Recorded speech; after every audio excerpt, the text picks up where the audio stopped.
Hello everyone. So today in this video we will going to talk about SSC selection post. SSC selection post 2024 का notification out हो चुका है और उसके regarding हम इस वीडियो में बात करेंगे। SSC सिलेक्शन पोस्ट का जो नोटिफिकेशन है वो समझना ही एक बहुत बड़ा टास्क है, बिकॉज उसका नोटिफिकेशन जो कन्वेंशनल नोटिफिकेशन आते हैं नॉर्मली जिस तरीके के नोटिफिकेशन आते हैं उससे थोड़ा अलग हटके होता है। उसको समझना एक टास्क है।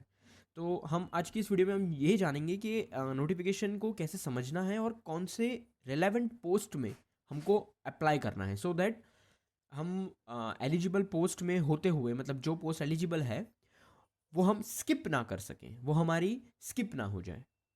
आई होप आपको मोटिव समझ में आ गया है आज की इस वीडियो का। आइए शुरू करते हैं।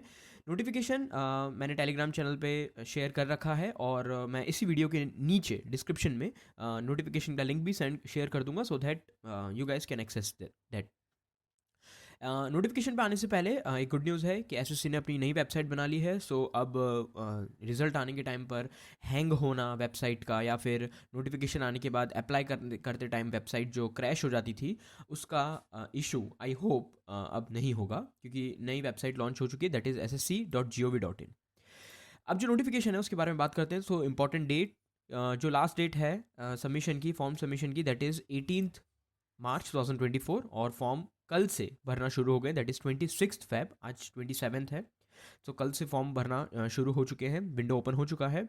और आपको फ़ीस जो भरनी है, last date for making fees वो 19 तक है, 19 ऑफ मार्च।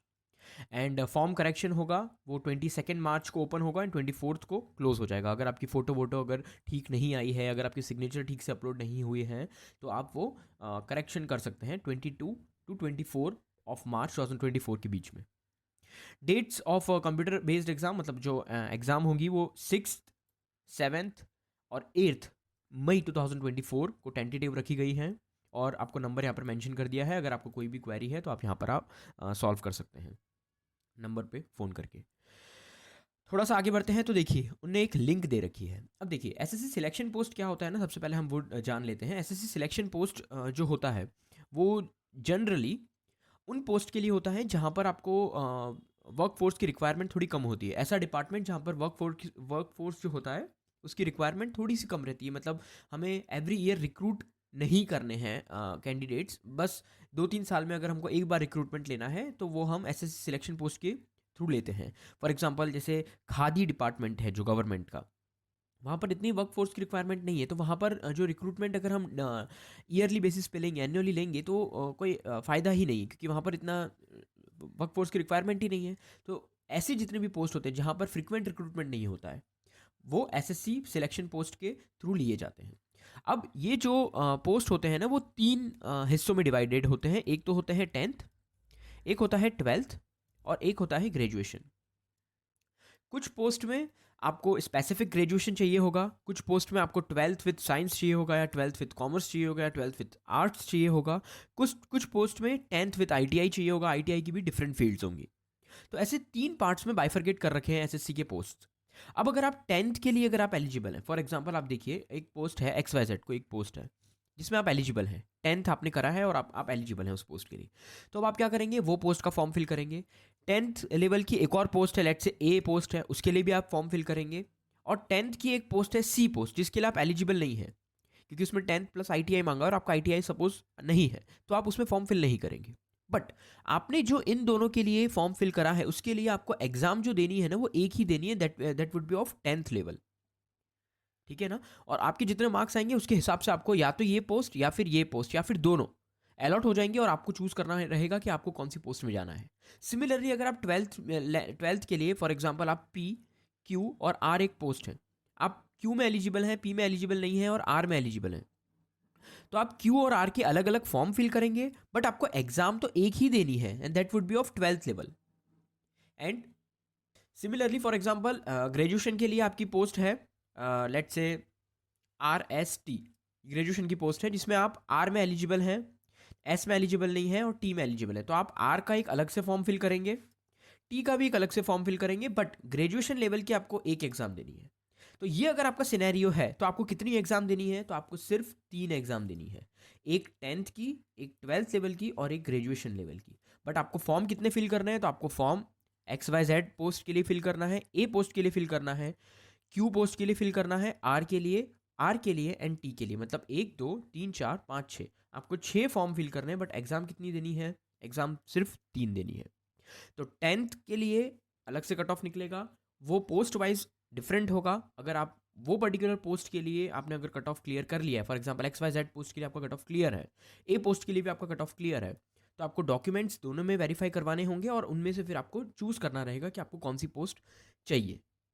बट याद रहे, अगर आपकी फ़ीस एप्लीकेबल है तो आपको 6 बार फीस भरनी है, दैट मीन्स 100 रुपीज़। सो आपको 600 रुपीज़ का टोटल एक्सपेंड करना रहेगा। आई होप यहाँ पर चीज़ें क्लियर हैं कि एसएससी सिलेक्शन पोस्ट के लिए हम फॉर्म कैसे फिल करते हैं। अब आते हैं कि कौन सी पोस्ट हैं जहाँ और कहाँ से हम देख सकेंगे कि कौन सी पोस्ट अवेलेबल है।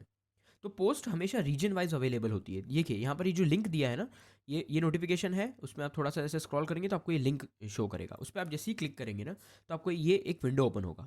यहाँ पर आपको सिलेक्ट करनी है एग्जाम, कौन सी एग्जाम है, तो एसएससी सिलेक्शन पोस्ट 2024 की। आपको रीजन सिलेक्ट करना है कि कौन से रीजन से आप बिलोंग करते हो। आप कोई से भी रीजन से फॉर्म फिल कर सकते हो, be it central, eastern, Karnataka, Kerala, Madhya Pradesh, कोई सा भी रीजन हो सकता है। आप हर रीजन से फॉर्म अप्लाई कर सकते हो। फॉर एग्जाम्पल मैं वेस्टर्न रीजन लेता हूँ और यहाँ पे सर्च करता हूँ, तो यहाँ पर कितनी पोस्ट है वेस्टर्न रीजन की, वो सारी यहाँ पर शो होंगी। उनमें कितनी वैकेंसीज हैं वो सब आपको यहाँ पर कैटेगरी वाइज शो करेगा। नोटिफिकेशन कल ही आया है, सो अब यहाँ पर वैकेंसीज अपडेट करनी बाकी है। 1 2 दिन में वो लोग वैकेंसीज भी अपडेट कर देंगे। और यहाँ पर एलिजिबिलिटी होती है कि क्वालिफिकेशन कौन सी चाहिए, तो 10th क्वालिफिकेशन है तो उसके हिसाब से एलिजिबिलिटी रहेगी। जो भी रहेगी वो अभी यहाँ पर मेंशन किया नहीं है, वो लोग यहाँ पर मेंशन कर देंगे। बहुत सी चीज़ें अभी मेंशन यहाँ पर करनी बाकी हैं, तो 1 2 दिन में ये सारी चीज़ें मेंशन हो जाएगी। और कौन से कैडर की है, तो ग्रुप सी कैडर की है, इस तरीके से। अब आपको फॉर्म फिल करना होगा ना, तो आपको ये पर्टिकुलर कोड को ध्यान रखना है, WR10224। इसके ऊपर आपको फिर फॉर्म फिल करना होगा। आई होप यहाँ पर हम सही जा रहे हैं, आपको चीज़ें यहाँ पर क्लियर होती रही।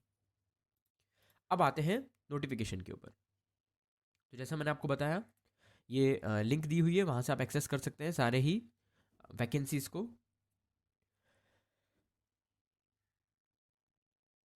यहाँ पर डिसेबिलिटी का क्राइटेरिया है, candidate must be of India और नेपाल और भूटान, और उसका क्राइटेरिया दिया हुआ है जो नॉर्मली हर गवर्नमेंट जॉब के लिए अप्लाई होता है। कुछ वैकेंसीज आपके लिए 30 ईयर्स की होंगी, जिनका अपर एज क्राइटेरिया 30 ईयर्स हो, कुछ का 25 ईयर्स होगा, कुछ का 40 35 ईयर्स भी होता है अगर एक्सपीरियंस मांगा जाता है तो। फिर डेट ऑफ बर्थ, जो आपकी मैट्रिकुलेशन की जो मार्कशीट है उसमें जो लिखी हुई है वही कंसिडर की जाएगी, या फिर सेकेंडरी एग्जाम सर्टिफिकेट और एन इक्विवेलेंट सर्टिफिकेट कमीशन से अगर जो भी अप्रूव्ड है वही एक्सेप्ट होगा। और सबसे अच्छी बात सिलेक्शन पोस्ट की ये है कि उसमें आपको एक ही एग्ज़ाम देनी होती है, कोई प्री कोई मेंस नहीं होता है। हाँ, बट कुछ वैकेंसीज़ के लिए यहाँ पर स्किल टेस्ट होता है। तो अगर वो पर्टिकुलर पोस्ट के लिए आपका कट ऑफ क्लियर हो गया है, then they will call you for skill test. तो वो आपको क्वालिफाई करना है, then you will finally get the appointment letter. यहाँ पर सेंटर्स दिए हुए हैं और नंबर दिए हुए हैं, एड्रेस विद एड्रेस, एसएससी की कहाँ कहाँ सेंटर है। एग्ज़ाम किस तरीके का होगा, तो एग्ज़ाम पैटर्न कुछ इस तरीके का होगा जो जनरली प्रीलिम्स लेवल का एसएससी होता है। General intelligence, that is reasoning, GA, quant with basic arithmetic skills and English knowledge, English language with basic knowledge. 25 question होंगे and each question carries 2 marks, then total 200 marks का paper है। There will be negative mark of 0.5। और computer exam होगी तो different shift में exam होगी, तो normalisation भी होगा। स्किल टेस्ट, अगर आप कंप्यूटर टेस्ट को क्वालिफाई कर लेते हैं, कंप्यूटर बेस्ड एग्जाम को, then they will call you for skill test. Answer key release होगी टेस्ट देने के बाद, सो आप अपने मार्क्स को चेक कर सकते हैं। एंड इन केस अगर आपको लग रहा है कि क्वेश्चन गलत है तो आप कंप्लेन भी रेज कर सकते हैं। और आपको यहाँ पर देखिए 10th लेवल का जो भी सिलेबस होता है वो मेंशन करा है ये नोटिफिकेशन में। देन 12th लेवल का जो सिलेबस होता है वो मेंशन करा है, एंड देन ग्रेजुएशन लेवल का जो सिलेबस होता है वो भी आपको यहाँ पर मेंशन कर रखा है। तो आप इसे एक्सेस कर सकते हैं। Do join that Telegram channel, उसकी लिंक मैंने डिस्क्रिप्शन में दे रखी है। अब आते हैं वैकेंसीज़ की तरफ। वैकेंसीज़ कहाँ पर है? अब देखिए, ये क्राइटेरिया ये बहुत इंपॉर्टेंट है वैकेंसीज़ पे आने से पहले। अनरिजर्व्ड को मिनिमम 30% मार्क्स तो लाने ही है। ये मिनिमम है, bare मिनिमम है। मतलब अगर आप 30% भी मार्क्स नहीं ला रहे हैं, दैट इज़ 60 मार्क्स होता है आउट ऑफ 200, तो अगर नहीं ला रहे हैं ना, तो आप भले चाहे वैकेंसीज़ बहुत कम हो और कैंडिडेट भी बहुत कम हो, तो भी वो लोग सिलेक्ट नहीं करेंगे। मतलब ये bare मिनिमम है। अगर आपके 60 से कम मार्क्स आए हैं और सिलेक्शन के लिए कोई भी एलिजिबल नहीं है, but you are the only one who is eligible, but आपके मार्क्स 60 से कम आए, तो भी आप एलिजिबल नहीं रहेंगे नेक्स्ट स्टेज के लिए। And similarly with OBS and OBC and EWS and other categories 20, 25 and 30। Clear है? यहाँ पर वैकेंसीज जो है 1:30 के रेशियो में लेके जाएंगे नेक्स्ट स्टेज पे, up to 5 vacancies of any category of post. मतलब अगर 5 वैकेंसीज है ना, तो 1:30 का रेशियो फॉलो करेंगे। मोर देन 5 वैकेंसी है कोई भी पोस्ट के ऊपर, तो 1:15 का वो लोग क्राइटेरिया रखेंगे। और सब्जेक्ट टू मिनिमम 150 तो लोग वो लोग सिलेक्ट करेंगे ही फॉर नेक्स्ट स्टेज, बीट कोई सी भी पोस्ट हो। जितने भी आपकी वैकेंसीज की कट ऑफ, जितने भी पोस्ट के आपको कट ऑफ क्लियर होंगे ना, उतने टाइम्स आपको डॉक्यूमेंट वेरीफाई करवाने भेजना है। सो वो उस टाइम पे जब रिजल्ट आएगा, then I will guide you on this. Now coming to vacancies के, वैकेंसीज कहाँ कहाँ पर कितनी कितनी है, तो वो हम देख लेते हैं ज़रा।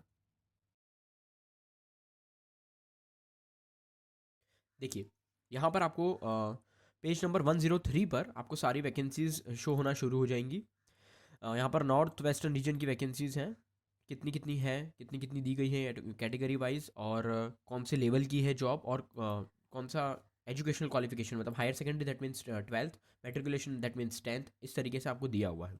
अभी जो पोस्ट कोड है ना यहाँ पर, इसको लेना है, और फिर जो मैंने ये जो यहाँ पे लिंक है मेंशन करी गई है, इस लिंक पे जाना है और वो पोस्ट कोड को सर्च करके आपको फॉर्म फिल करना है। जैसे नॉर्थ वेस्टर्न रीजन था 2024, नॉर्थ वेस्टर्न रीजन, यहाँ पर मैंने सर्च करा, सर्च कर कर मैं यहाँ पर वो पर्टिकुलर जो पोस्ट है उसको मैं पेस्ट कर देता हूँ, ये कॉपी करके यहाँ पर मैंने इसे पेस्ट करा। तो ये वाली वैकेंसी आ गई। देखिए कौन सी है, लाइब्रेरी अटेंडेंट की, और यहाँ पर क्या दिया है, यहाँ पर भी लाइब्रेरी अटेंडेंट ही दिया है। ठीक है, तो ये पर्टिकुलर पोस्ट के लिए मैं एलिजिबल हूँ, तो यहाँ पर मैं फॉर्म फिल करूँगा। यहाँ से आपको पहले लॉगिन करना है, then you will good to go. इस तरीके से बहुत सारी वैकेंसीज यहाँ पर दी गई हैं अलग अलग रीजन के हिसाब से, वो सारी आपको देखनी है। यही एक बड़ा सा टास्क है, इसीलिए यहाँ पर कंपटीशन थोड़ा कम होता है, बिकॉज बहुत एफर्ट मार के यहाँ पर हमको फॉर्म फिल करना होता है। बट यकीन मानिए, अगर आप एफर्ट मार के फॉर्म फिल करेंगे और एग्ज़ाम देने जाएंगे, और आपकी अगर एग्ज़ाम अच्छी गई, then you will get government job. So थोड़ा एफर्ट मारेंगे, वो सहन कर ले अगर हम, तो हम एक बहुत अच्छी जॉब के हकदार बन सकते हैं। सो ये पूरा नोटिफिकेशन आप एक बार गो थ्रू कीजिएगा। आपके एंड से मैंने टेलीग्राम चैनल पे मेंशन कर रखा है, शेयर कर रखा है, और उसकी जो लिंक है वो डिस्क्रिप्शन में मेंशन की है। अगर कोई भी डाउट है, then do let me know in the comment section below, I will be very happy to help you. Well, thanks for being here, thanks for listening to me patiently.